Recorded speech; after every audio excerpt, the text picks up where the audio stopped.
কুফানগরীতে এক নাস্তিক ছিল। সে বলে বেড়াতো, আমি আল্লাহরে দেখি না তাই মানি না। কুফানগরীর লোকজন বলে, আমাদের এক ইমাম আছে নাম নু'মান ইবনে সাবিত, উনার সাথে বসলে তুমি আল্লাহরে দেখতে পাবা। সে বলে, তাই তাহলে তোমাদের ইমামকে ডাকো। সাইয়েদনা ইমাম আবু হানিফা টাইম দিলেন, এই জুমার দিন, আজকে জুমার দিন না, এই জুমার নামাজের পরে ঠিক ভর দুপুরে 2টায় সবাই আমরা একত্রিত হব। নাস্তিকও আসবে, সাইয়েদনা ইমাম আবু হানিফাও আসবে। জুমার সালাতের পরে লোকের বন্যা বয়ে গেল, বাঁধ ভাঙা জোয়ার, অনেক মানুষ। নাস্তিক এসেছে, লক্ষ লক্ষ লোক এসেছে, আসে নাই ইমাম আবু হানিফা।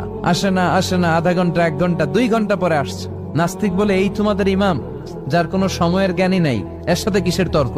সাইয়েদনা ইমাম আবু হানিফা বলে, ইনদি উযর, আমার ওজর আছে। কি ওজর? সাইয়েদনা ইমাম আবু হানিফা বলেন, আমি ঘর থেকে বের হয়ে আসার পথে একটা নদী পার হয়ে আসতে হয়। আজকে এসে দেখি নদীর মধ্যে কোনো মানুষ টানুষ নাই, নৌকা নাই, মাঝি নাই, কিচ্ছু নাই। তো হঠাৎ দেখলাম পাশে বিশাল বড় একটা গাছ। এই গাছটা এমনি এমনি 2 ভাগ হয়ে গেল। হঠাৎ গাছ থেকে এমনি এমনি লম্বা তক্তা হয়ে গেল। এমনি এমনি তক্তাগুলো জোড়া